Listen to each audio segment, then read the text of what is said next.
Check, check, check. What's up, everybody?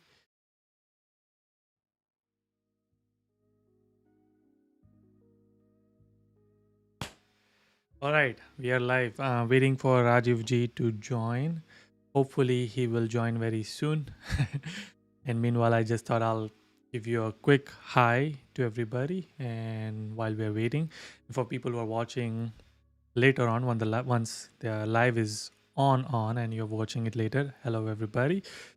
We do this every other Thursday. A lot of people ask me, when do you do it?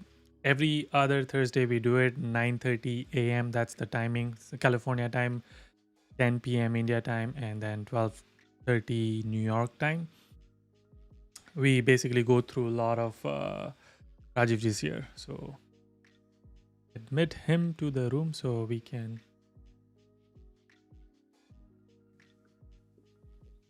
There you are. What's up, Yudi? Looking good. I mean, you're looking good. Good. We are already live, by the way. I started it following your advice. We should start early. So I was just telling them that we do this every other Thursday, 9:30 a.m. And yeah, so if you have any 9:30 a.m. Pacific, 12:30 p.m. Eastern. Yeah, and 10 p.m. Mountain IST. Central. Yeah, you can convert all of that. Yeah. So yeah. So that's what we do. Sometimes Rajiv ji will share, not sometimes now, I think it's become a trend where he will share at least one question of the day and a life tip. I got a couple of questions that I want to talk about. People were asking me. Guys, I want to make something clear to all of you. If I had the time, I would definitely be answering everybody's questions free of charge. But if you can afford to pay, we expect to get paid because we are a for-profit operation. But we will not charge you if you are in a position where you are temporarily cash tight, in between jobs, or you're a student. We don't expect to be paid for that because sometimes I get these very detailed questions that require a lot of discussion. And I tell people, guys, listen, you're going to have to talk to your own lawyers. If you want a second opinion, you can pay for our time. But we only provide information free of charge where either the questions are generic and it can help the community, or the questions are coming from a source where the payment is a problem. So just keep that in mind. Two people have asked me two different questions this morning, and I think one of them will definitely be on the call already. I think his name was Yogesh. I could be wrong about that. So your question was, and I don't remember all the details, but what I remember, I'll recite. But the general principle is quite clear. So the question was, I have a degree, let's say, in mechanical engineering, and I've got an H1b as a mechanical engineer. I want to be a data analyst. So I start earning a degree as I am doing my H1b job. I start earning a degree in data analysis. Can I then sometime in the future, once I have the degree, get another H1b as a data analyst? And the answer is absolutely. Yes, you can. So let me give you an example. Let's say that you have a degree in biomedical engineering. So here you are earning a degree, but let's say you have a degree that has a dual purpose. You could be an information systems person, or you could be a biological systems person. So if you want to work, for example, on DNA research, there's nothing stopping you. And then tomorrow you want to go into information systems that are applied in healthcare, nothing stopping you. And if you qualify for multiple things, for example, I have a degree in law and I have a degree in biology and chemistry.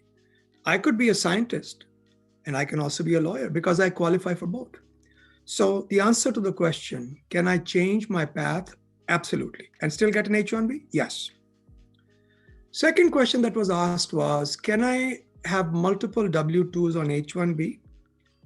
So different employers and on OPT? And I would say the answer is yes, but first of all, when you're in the first year of OPT, you can have as many jobs as you like simultaneously.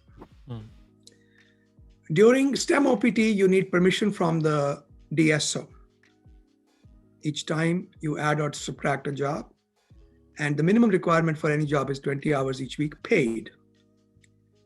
When you're on H1b, you have to do something called a concurrent H1b. So let's say I'm employed with Yudi, who's a multi-billion-dollar multinational company. Thank you. So I'm an employee of Yudi Inc.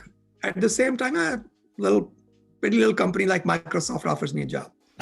So Microsoft has to process my H1b concurrently. That means I work for Yudi Inc. and Microsoft at the same time, but it's a concurrent H1b. One question I get asked sometimes is, will Yudi come to know that I'm also working for Microsoft? And the answer is, at some point they will, although USCIS they will not reach out to Yudi and tell them, oh, this guy has an approval for Microsoft. But when you file an extension for Yudi the next time, there'll be a question, I think it's on the 129, form 129. What was the most recently approved H1b? And that would be Microsoft. So that comes up. Okay. So concurrent H1b, yes. OPT, yes.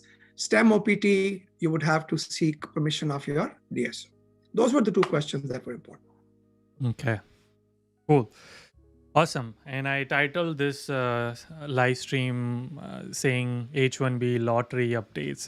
Do you have any news updates on H1b Lottery? How is it going?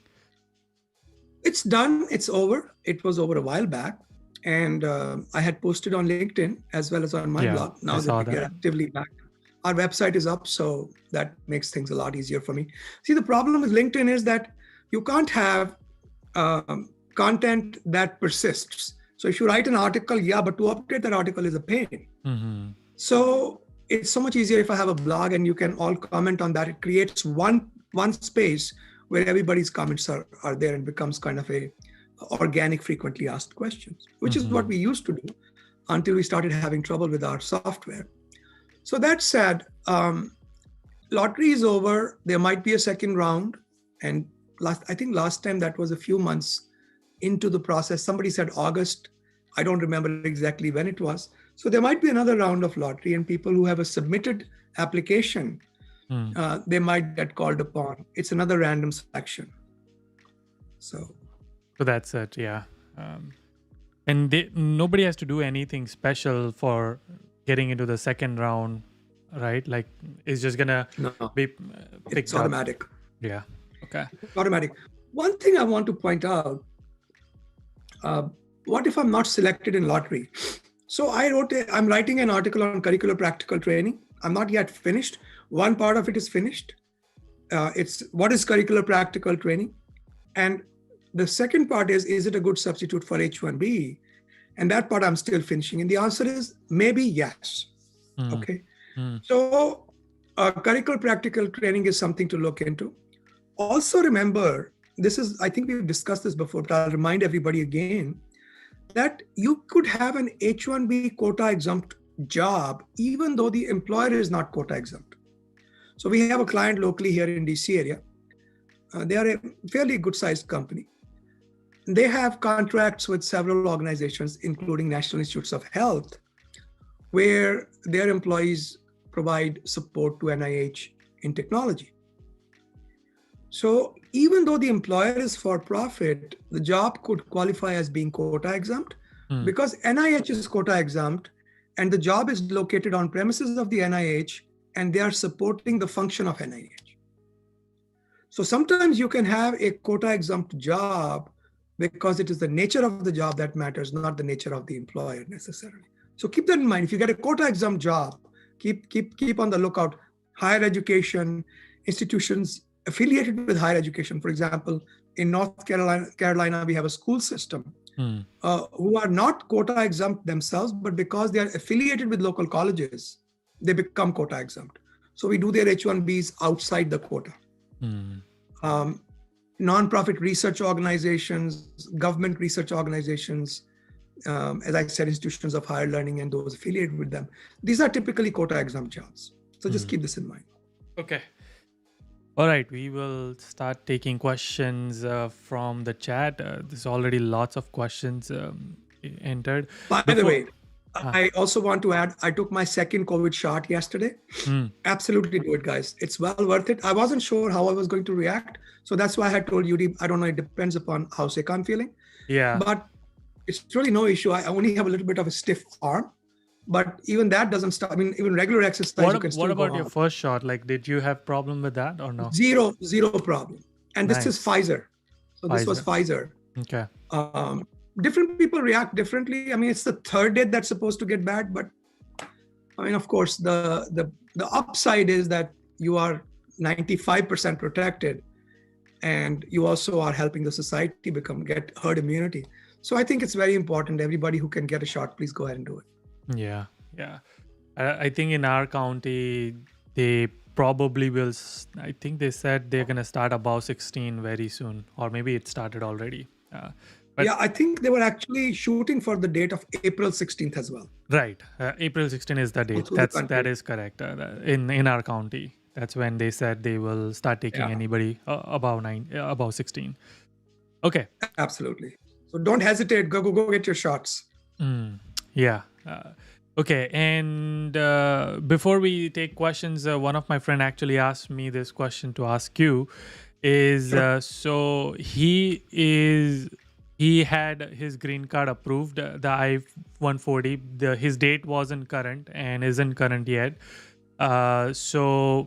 But he did not utilize his H1b, and he moved to Canada, got his PR. He's been staying there for more than 8 years, and he's asking, can he come back on his old H1b? And I was like, the answer is yes. okay. The answer is yes. Okay. But the key is, was his I-140 revoked by his employer at any time? If it wasn't revoked, he can definitely come back. He will get 3-year H1 extension. If the priority date is not current. If the priority date is current, he would need to explain to the government why he has not filed a 485, and he will only get 1-year extension. So there are some variables here, but generically the answer is yes, he can. Okay. Cool. All right. I'm pretty sure he's either watching or he'll be watching this. So he has one more issue. And if his I-140 was revoked after January 17, 2017, he keeps his priority date no matter what happens. Actually, even keeps his right to extend an H1b. So many things happen if the I-140 is not revoked. If it is revoked, he needs to talk to his lawyers, reach out. He might be still able to carry his priority date, and also he might be able to get his remaining H1b that he has not used without having to go through the quota, even if the I-140 is gone. Yeah. Okay. All right. Let's take some questions. Smith Joshi is asking, are there any Guju quotas for H1b? Yes, absolutely. There are Guju quotas for H1b, but they're only available in Gujarat. You gotta go back. The Narendra Modi's quota. I'm Guju, by the way, for people who don't know. So. I don't hold that against you. I'm actually very surprised. Gujaratis are supposed to be a business community, but my God, so much devotion to fine arts, dance, music. Yeah. It's amazing. I always had the impression that Gujaratis were all about money. But boy, was I ever pleasantly surprised. Plus, every second cardiologist is a Patel. Yeah. So, gotta admire that. Yeah. Okay, next question is it true that OPT extension can also be denied after 1 year of OPT approved? So basically, can the extension be denied? Well, if you're getting a STEM OPT extension, it should not be denied. Yeah, and I've seen not denied, but I've seen RFEs on STEM extension. RFEs is like prasad in a mandir. When you go to the temple, you get prasadam. And so this is like prasadam. Okay, thank you. Can I have some more? Okay. All right. Cool. Next one, Diksha is asking, I forgot to sign my I-20 that my employer submitted for my H1b petition. Where do you have to sign your I-20? I have no idea. Are you thinking about something else, Diksha? Are you talking about I-129? What are you talking about? Yeah. Diksha, if you're still here, please comment. Oh, she's still here, but she asked the same question. So yeah, Diksha. Okay. So if the document, listen, go to discuss it with your lawyers. This does not look like an essential document. Why? Because the I-20 I-1, is the one which college sends you when you get an yeah, admission. exactly. Because I don't think it's going to be a problem, frankly. Talk to your lawyers, but I think you'll be okay. Sleep easy. Yeah. Okay. Next one is, what if someone could not get professional job within 90 days after completing their master's degree? So you are saying that your OPT has started and you are not able to get a job, 90 days have gone by. I think he's probably Because asking what are my options if I run by, if I am go unemployed. back to school, I guess, roll over to another degree if you want to go to school. I mean, don't use college as a way of staying in the United States. That would be my advice. That's personal, not legal advice, because why waste your life? If you don't like what you do, start looking at other options. Plenty of countries, and India is a good country as well. The only reason I moved from India was because it was very difficult to practice my profession honestly. I would not have moved otherwise. Yeah. Diksha says thank you. So you're welcome. All right.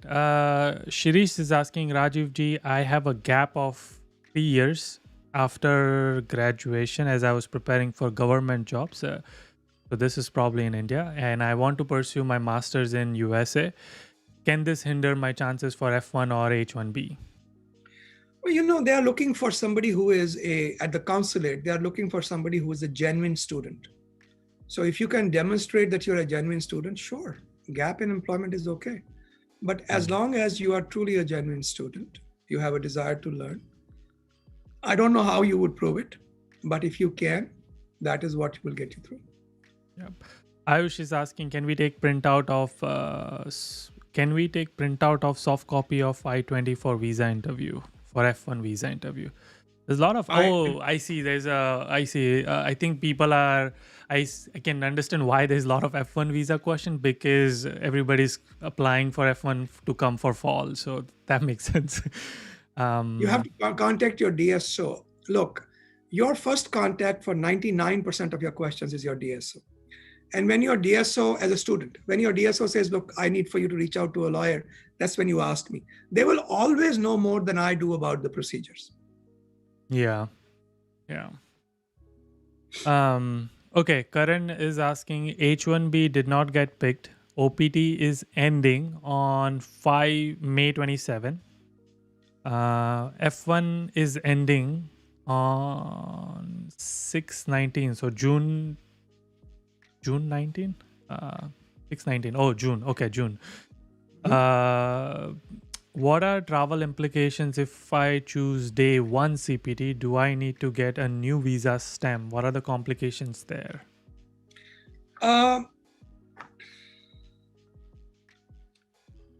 Government does not like curricular practical training, I told you. So if you go to my blog, immigration.com, top gray bar, Rajiv's blogs, I have copied and pasted some stuff. I haven't written much original. There's 1 or 2 original points in there, but basically from the government sources. But I compiled the information so you can take a look at it, what you need to do to be in a legally accepted CPT.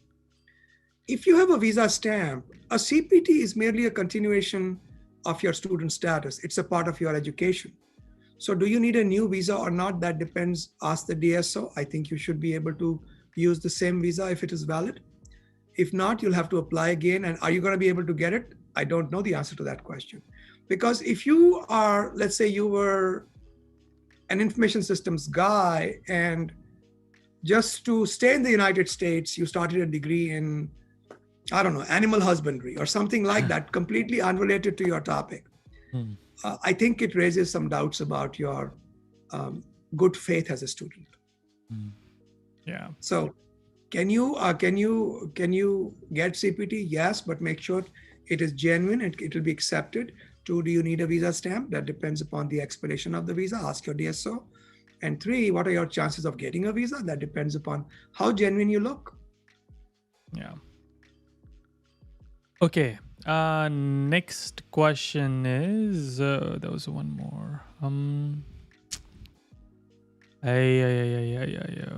Sorry. I will be starting first year OPD in first week of July. I want to apply for jobs who will sponsor. So when I'm applying for jobs, should I mention yes for sponsorship question? So I think what you're asking is, if you don't yet have sponsorship, can you say yes? And I believe what you're talking about is the university forms, and the answer is of course not. He's talking about job applications. So Oh, when you apply for, so let's say if he's applying for my you don't company. really- yeah, you don't need sponsorship on OPT. All you need is signatures. So the answer is no. If it is first year OPT, if it's second and third year extension, you could talk to the employer. You could still say no and bring it up with the employer that you need some signatures and you need a form filled out. But it's not really strictly sponsorship. By sponsorship, I think most people what companies are doing is they are basically wanting to know, will this person ever require H1b visa or any kind of work like sponsorship. So it's kind of tricky because I've seen some people saying no, and then when we interview it, and then when we ask them like, oh, so what visa status are you on, and they say, oh, I'm on F1. So it's like, oh, so you will need H1b at some point, and they're like, yeah, I don't need it for 3 years, but I will need it in future. exactly. So, and plus in this country, as in every other country, nothing is forever. You don't expect people to stay with you for 3, 4, 5, 10 years. The immediate future is all you can guarantee to anybody. So should you answer yes or no? It depends upon the question. If the question says, do you need sponsorship right now? The answer is no. If the question says, will you need sponsorship ever in your lifetime? Yeah, the answer is yes. I think that's what people have, because a lot of people started saying no. So companies have started changing their question, asking, will you now or ever require H1b visa? And if you say no, and then later on when you say yes, I mean, yeah, I don't know. It's tricky. I think that question is dumb. If somebody who knows what they're asking, see, if you ask dumb questions, you get dumb answers. You could ask precise questions. Do you currently need any support with your immigration paperwork? That's the right question. What is sponsorship? Sponsorship means nothing. That's not a term of art. Mm-hmm. Second, would you ever need support with your immigration paperwork, and when? Okay. So basically, those are the two questions that is how I would probably frame them. Because on an OPT, first year OPT, you need no support from the employer. Second and third year OPT, you need some papers signed by them. They need to supervise you closely. CPT, you need a paper signed by them, which says, the cooperative agreement. So I've mentioned that in my blog. You can take a look at it. So that question is lame. Let's put it this way. Yeah, it's a hard one because employers are probably figuring out the investment it's gonna take for this person to hire, right? Yeah, maybe he doesn't need it, but in 2 years he's gonna need it, so we're gonna pay money for lawyers at least to get this person H1b work and all of that. So that's what it is, and the risk that what if this person doesn't get H1b, then we lose him. So all the 2 years of training we put in and the money we put in to get him up to speed for learning all this, he's gonna be gone. Which is also case with the people who are not requiring sponsorship. So there is risk always. So but yeah, I agree. Most companies plan for 2 years hiring. They don't plan for 2 years. Yeah. In India, your car and your job can go through generations. So you are still driving the car that your grandfather drove. Yeah. And you're still living in the house that your great-great-grandfather built. Yeah. But it's not the same. And even in modern India, it's not the same anymore. You can't plan on a horizon longer than 2 years. Yeah. I would say just to answer that question, if it is saying ever, you should probably put yes, because the first recruiting round, the HR is going to ask you that question. And if you say yes at that point and you have filled up no, it's just going to throw you off. They're going to put you in this weird list where they will never contact you back. But if they say currently, do you require one? Probably put no. Give me a second. I need to take my shirt off. It's really warm in here. Yeah. Okay. All right. Okay. I'm gonna take your question next. I see your question.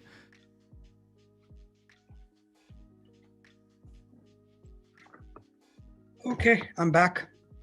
All right. Oh, that was quick. That's like a magic. Keep it off. Yeah, yeah.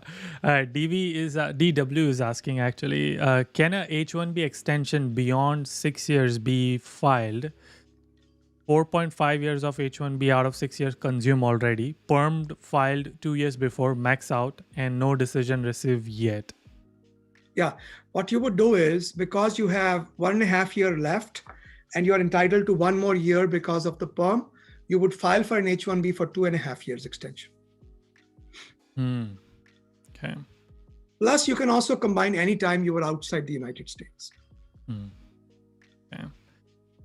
Abdul is asking, status is STEM OPT, expires in July.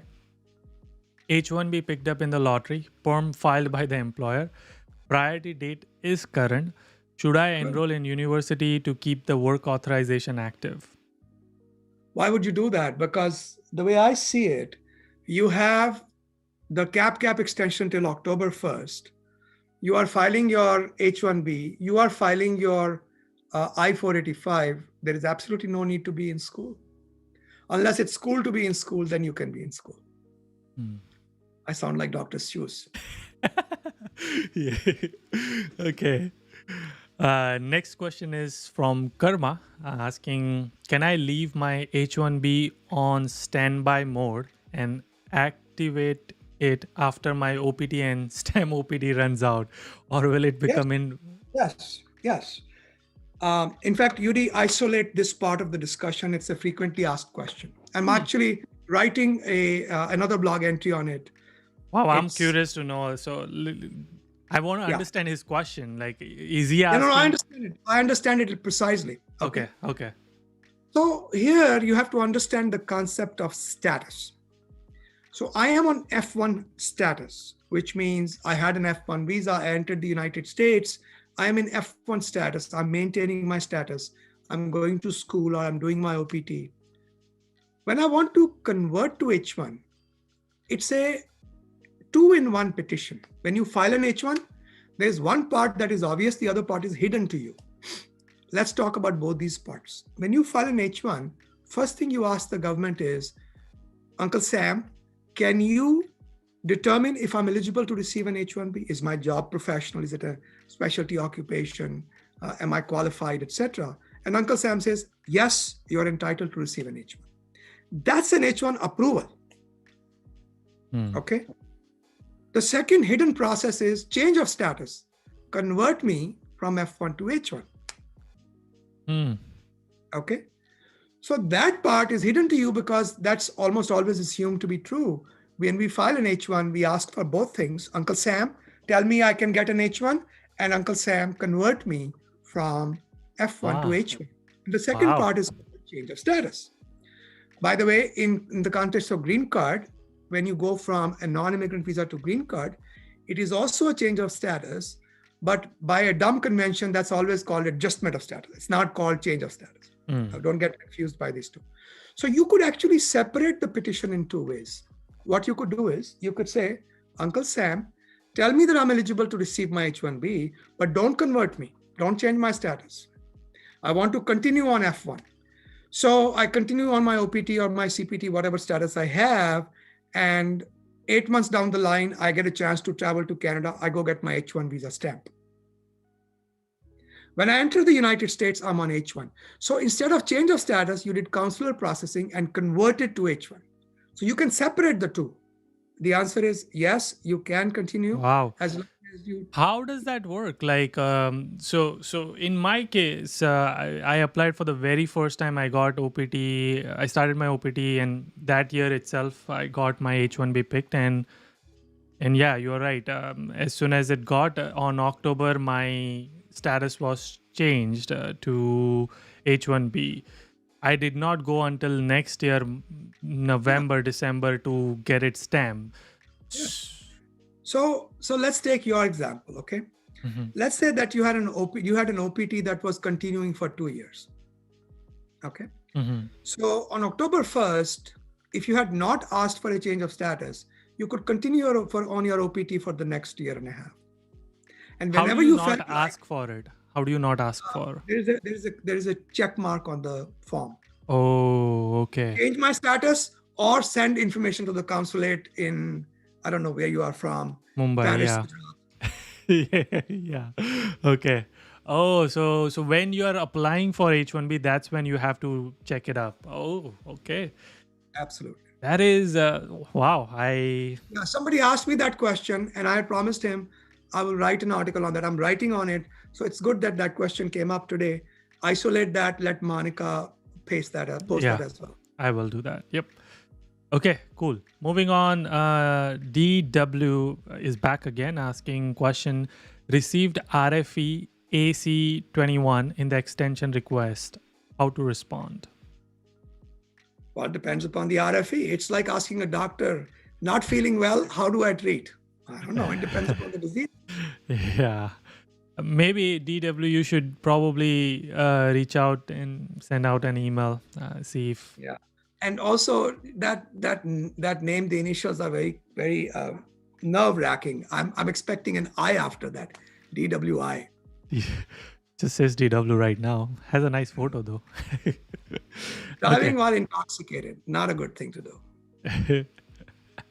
So right now you're leaving me in suspense. Driving while. What comes after that? All right, cool. Next one is I'm working for two employer. I think that's what it means. EMP on STEM OPT, got EAD.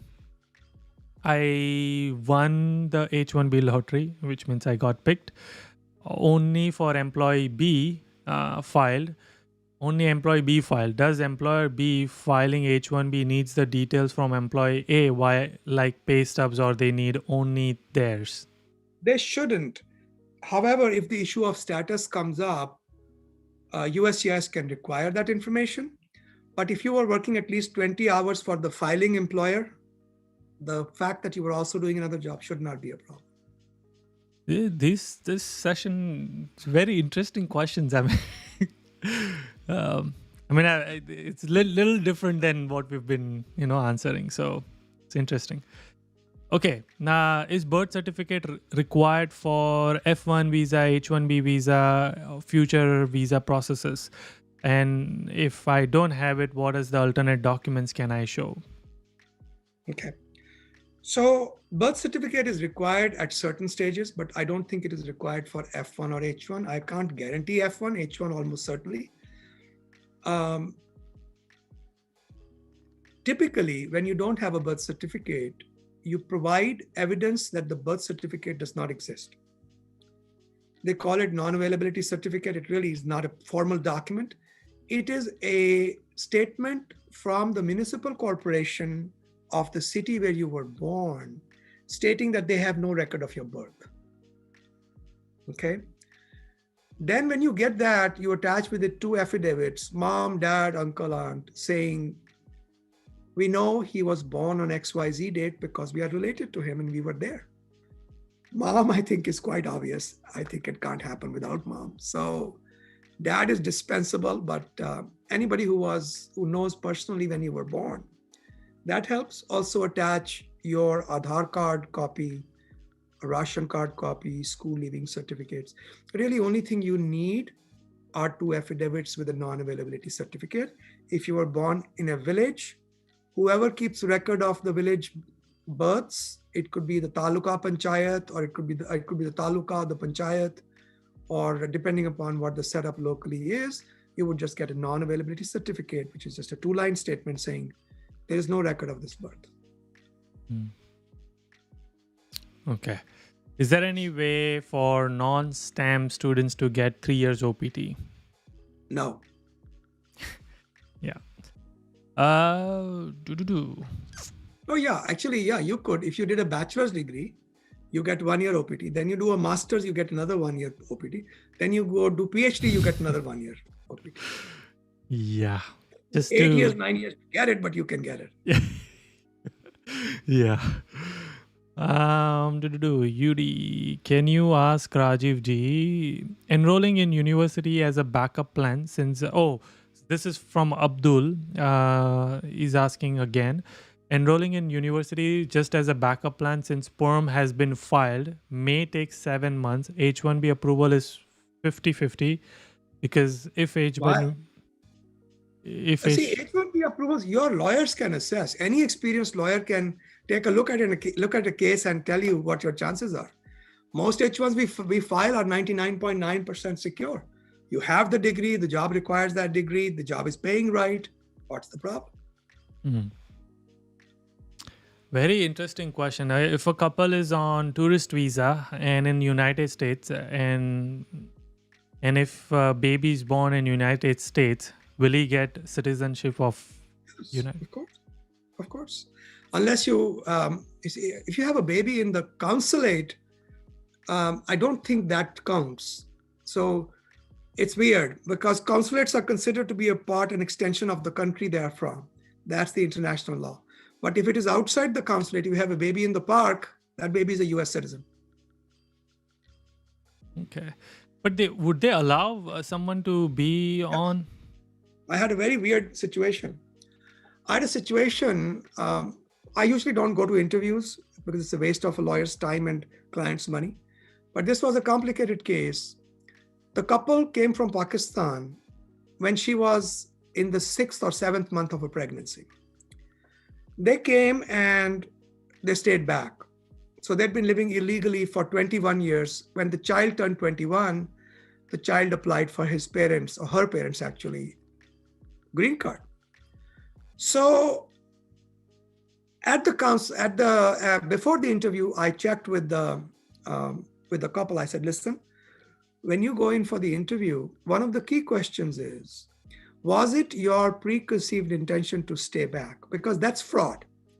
If you entered the United States intending to stay back, Oh, yeah. that would be fraud. And I can tell you 2 reasons we won that case rather easily was, one, she was already showing when she entered. She didn't hide it from anybody. She got the visa, she was showing. She had a big belly. When she entered the United States, she was showing. She didn't hide. And they came to USA on a return ticket. So that may almost always be necessary, but the bottom line is that they didn't really, the government They couldn't didn't say have an that. intention. Yeah. Yeah.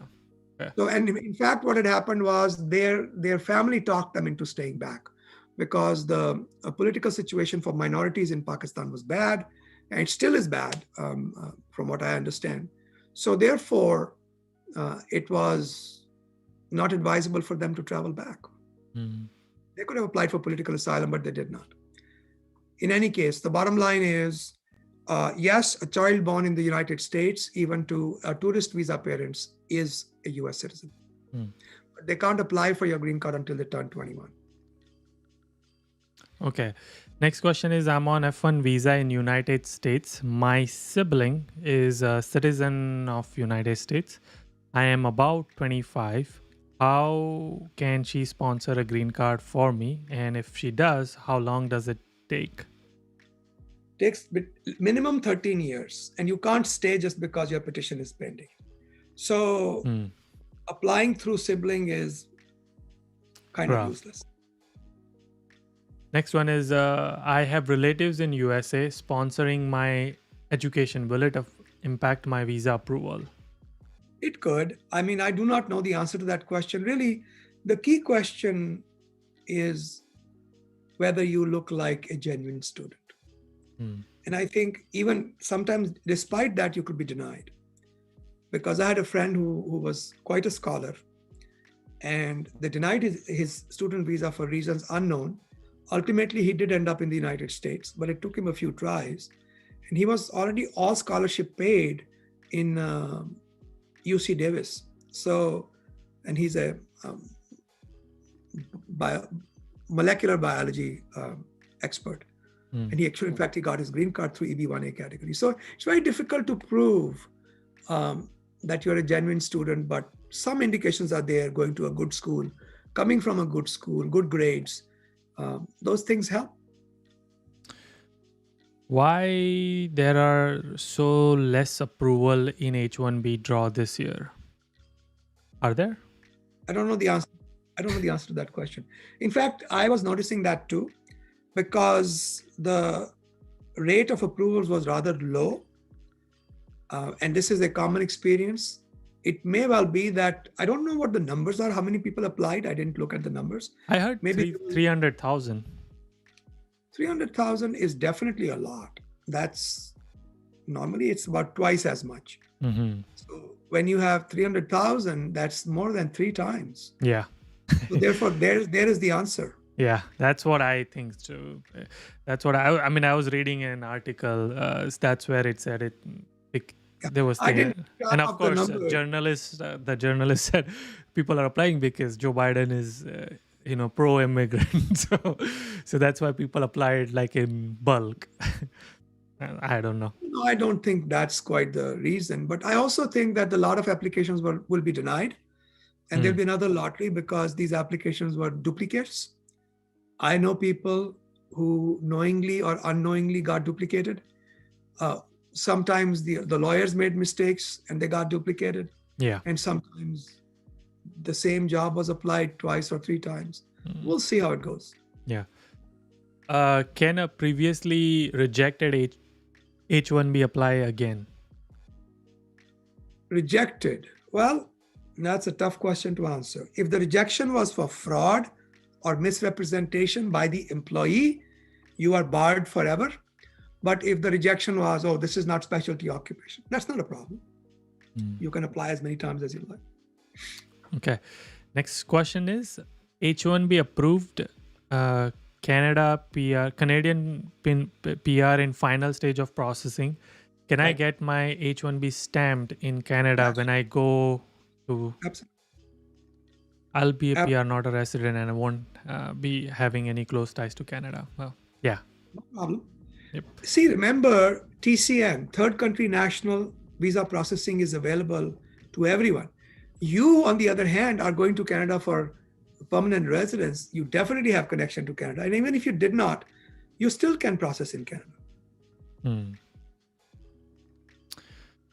Okay. Is it safe to apply DV Lottery, Indian citizens but Kuwait born, during last semester of F1 visa or OPT period? I think so. I would certainly say that applying for DV shows immigrant intent, and it can be a problem for your visa. But you're in the last semester, you want to take a chance, you can. And especially if you get onto an H1b, then there is no issue. But F1 is not a dual intent visa. It could be a problem. It could not be a problem. I don't recall how they treat DV lottery visas. There was a point at which somebody was discussing, and we don't do DV visas because you don't need a lawyer for that. There was that the consulates were not that picky on DV lottery applicants. I don't have an answer to that question based upon research. I can just give you a generic answer. In your situation, it's your last semester, you could try, but I also want to point out, I'm not sure how the consulate or the immigration authorities would consider your visa attempt, your green card DV visa attempt, to be reflective of your immigrant intent. Would be a problem for your student visa or further proceedings? I don't think so, but I'll have to double check. And I'm not going to do that. Okay. Do you lost that question? Sorry. Do you anticipate any new travel restriction between US and India due to recent rise in cases? COVID, that's a health issue. That's not really an immigration law issue. So yeah, if there is an outbreak of pandemic in any country, there's a chance that USA will bar travel. Yeah. Can total H1b cap increase next year? The Congress can. Nobody else can increase the cap. Congress can. Yeah. Can I leave my job from sponsor company EB2, EB3 who filed green card for me? Can you? Yes. Should you? I don't know. Depends upon the case. I mean, unless they've tied you in the basement and you're not allowed to leave, you can leave. Is there, okay, so someone is asking, will software employees working for top companies get sponsored H1b easily, or the lottery process is for everyone? It's for everyone. There's no preference for top employers. And I don't know if I like that term, top employers. Top employers may not necessarily be the best employers to work for. Top Yeah. employers, to me, is those who take care of their employees. So, Yeah. I think, yeah. All right. Next one is in I797B form, it is mentioned that validity from 2020 to 2023, but due to COVID-19 embassy were closed, have scheduled my interview next week. Question is 7 month lost. Is there a way to get back? yeah, if you're outside the United States, every day that you're outside the United States can be added back to your H1b. No problem. Yep. Okay. Next extension, you can add that 7 months, or towards the end of it, you can add that 7 months. Yep. All right. Next one is from MM. I'm on STEM last year. Does Rajiv G's firm does work on NIW application or can do it? Thousands of them, if not more. We've done thousands. NIWs, EB1As, EB1Bs, EB1Cs. Got a few approved actually last week. Nice. Okay. How much time does it take to get H4 EAD approved? Who knows? There's a lawsuit pending right now that was filed, I think, 2 weeks ago. But H4 EADs are taking over a year now? Yeah. Yeah. Applying PR in Canada, but also applying for F1 visa in USA. Can that hamper my chances? Well, it might even make them better, I think. Yeah. Okay. Does marrying a US citizen automatically grants green card? You have to apply for it. I have no comments about the marriage part, but I do have comments about the immigration law part. You have to apply for it. It doesn't happen automatically. It's not like as soon as you get married, you get a green card. I still haven't had one. Yudi, yeah. Yeah. Do you know when they are starting to schedule interviews by any chance? I just posted on my blog, in the news part of our website.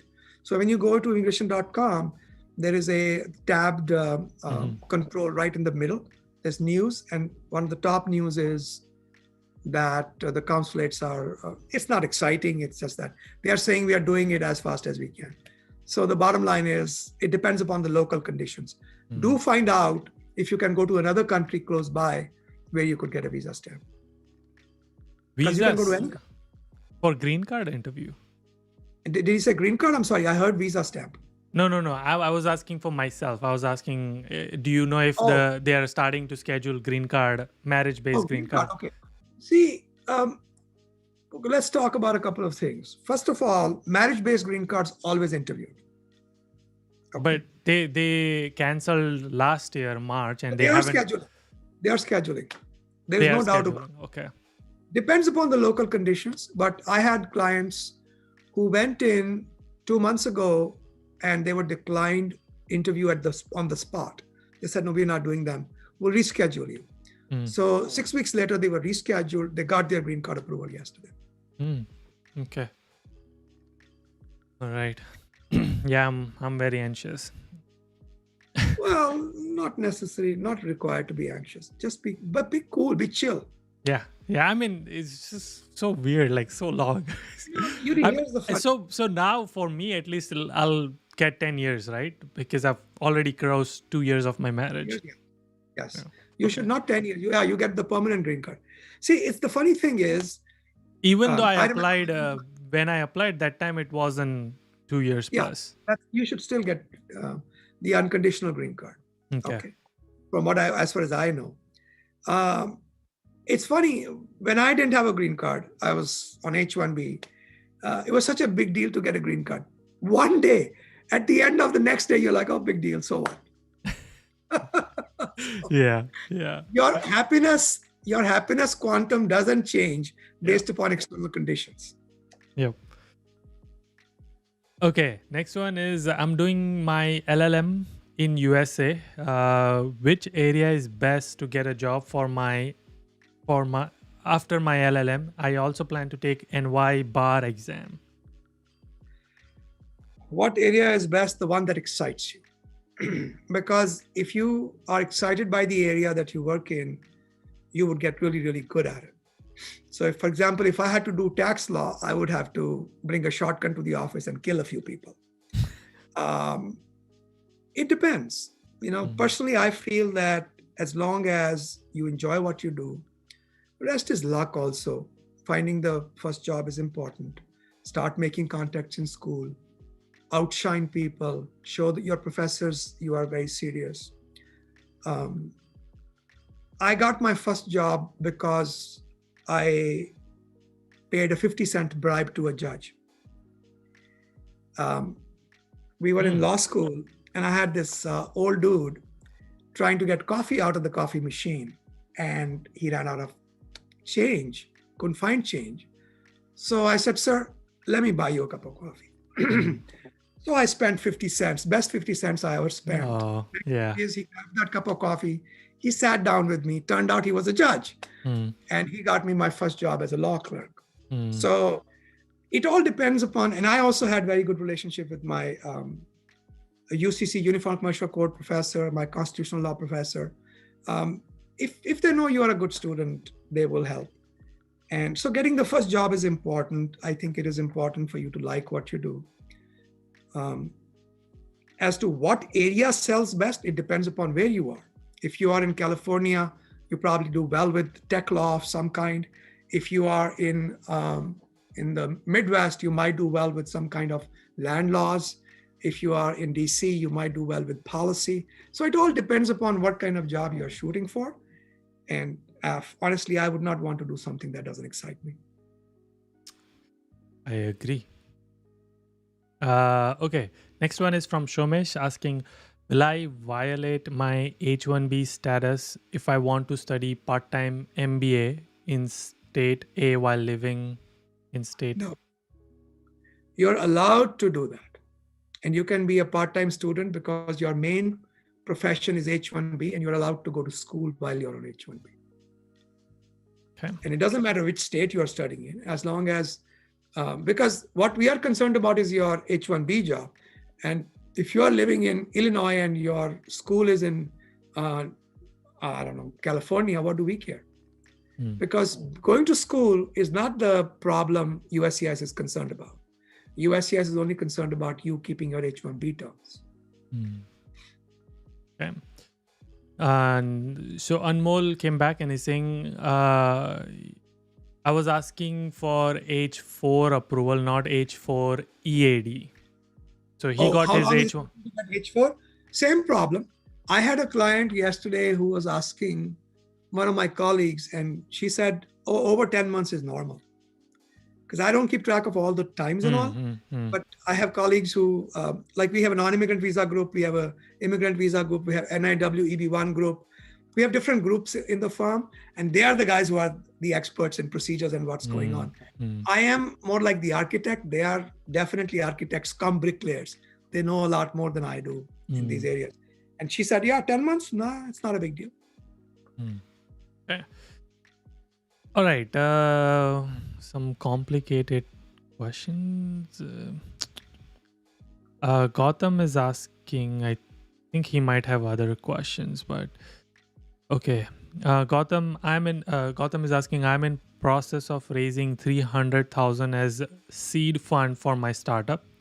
What are things I can do so I can be eligible for EB1A visa? And he also has patent pending, which we are using in the hardware startup. I won state, national level competition, etc., and also in the featured in newspaper, startup magazine, etc. Email me your resume. I'll take a look at it. It's a little difficult to talk about in the abstract, but just because you have raised money does not entitle you to an EB1A, but we can take a look at it. You send me your resume to help@immigration.com. help@immigration.com. Okay. Next question is from Taranjit. Got F1 visa in January 2019. went in fall 2019, had to come back and have my service terminated under early authorized withdrawal. Will I get 3-year OPT if I start in fall 2022 as my F1 expires in Jan 2024? Okay, in order to be eligible for OPT, you have to have, I believe, 9 months at least as a student, F1. It's 2 semesters or 3 trimesters, something like that. So you've got to have approximately 1 academic year as a student. Otherwise, you're not entitled to it, as far as I know. Okay. But you can check with your DSO. Maybe there are some exceptions that I don't know about. Yep. Divya is asking, I'm on H1b. My company will be starting my green card process soon. My spouse is on OPT. Does my spouse have to be on H4 dependent to apply for green card together? No. Your spouse can be on his own H1b. He can be on F1, OPT, CPT. It does not matter. In order for them to inherit your green card, they don't have to inherit your non-immigrant visa first. There's no such requirement. Okay. Next one. Can I produce music and upload it on YouTube during F1 visa as I already do right now? If you're not getting paid for it, why not? Absolutely. Okay. Somesh is asking, Yudi, I live in Florida since my H1b office is in Florida, but I want to apply schools outside Florida and I want to attend in-person MBA outside Florida. I had a client, a young man who went to law school in GW while his job was in California. So all we had to do was transfer his H1b to California because he could work remotely. So he was still on H1b, but he was attending law school here. So next question is, Rajiv ji, I am working on H1b visa and in California, but I want to move to Florida, but I'll be still working for my company, which is in California. Is there any problem? First of all, a personal question. Why would you want to move to Florida? And second, if you are moving, yes, you can work remotely. That's not a problem. Your H1b will have to be amended. Okay. So why not? I'm curious to know why not Florida? I don't like Republicans. They control the state government. Oh, I see. Okay. So political reason, not like weather or city or anything. Have you met their governor? Oh, honestly, he's bad. No, I have not. So, okay. Assume. So, think that question is. Ishtiaq is back. He's saying, assume I passed H1b interview. How much days do I have left to come to USA? Is there any limit? Okay. So I actually answered this question yesterday for another client of ours, and I gave them this example, which I'll give it to you again. So we have a client here in DC. They work for the DC government. They have many contracts with the DC government. And they also have a company here and a company in India. So we did an H1B for them, and the project in DC was delayed. So that guy came 2 years later. Okay. And all we did was we made sure that he was given a letter explaining the circumstances of the delay and explaining that the job was always there. We could have deployed him in other projects. That was not a problem, but he decided to continue working for our Indian company. So as long as there's a reason for it and the job continues to be available, you can even come 2 years later. Okay. All right. Next question is,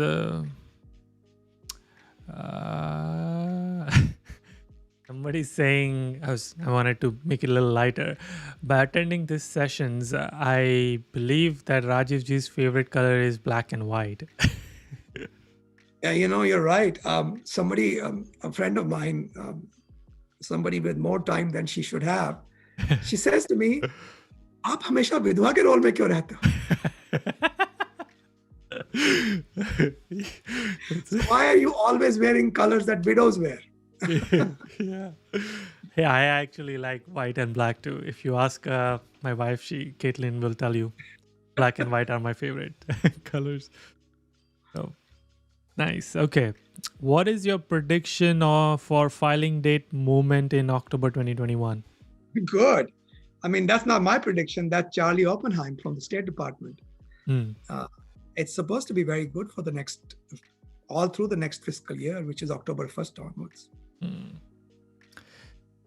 Next one. By the way, some jackass with a Twitter account said something about, oh, this guy is spreading misinformation.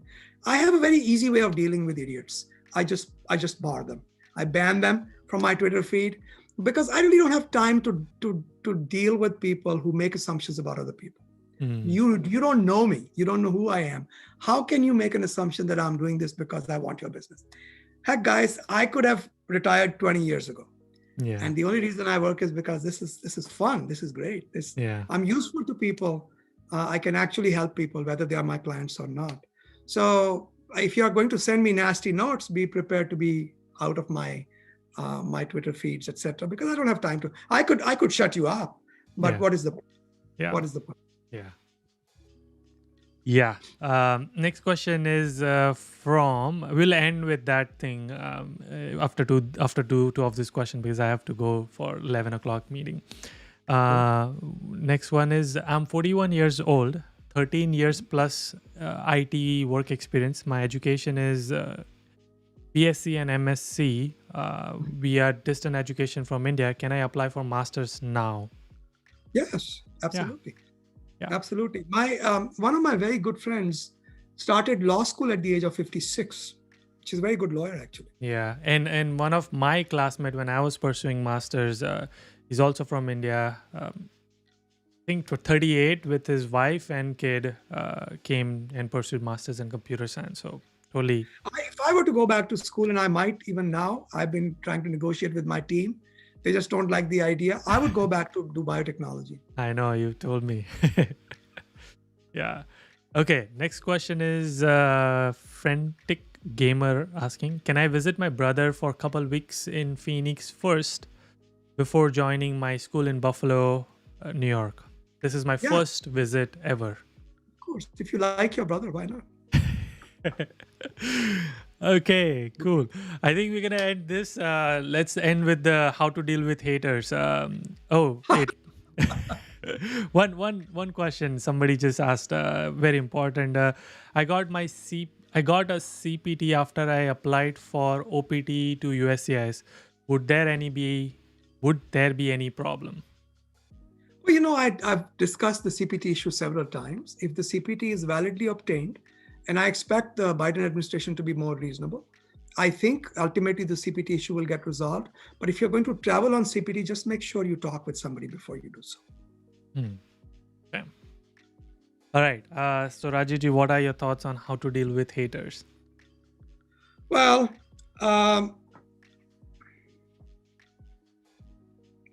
the only time somebody's criticism bothers you, if there is truth in it. Okay. So if Yudi says, Rajiv, you're a corrupt man, I laugh because I know who I am, right?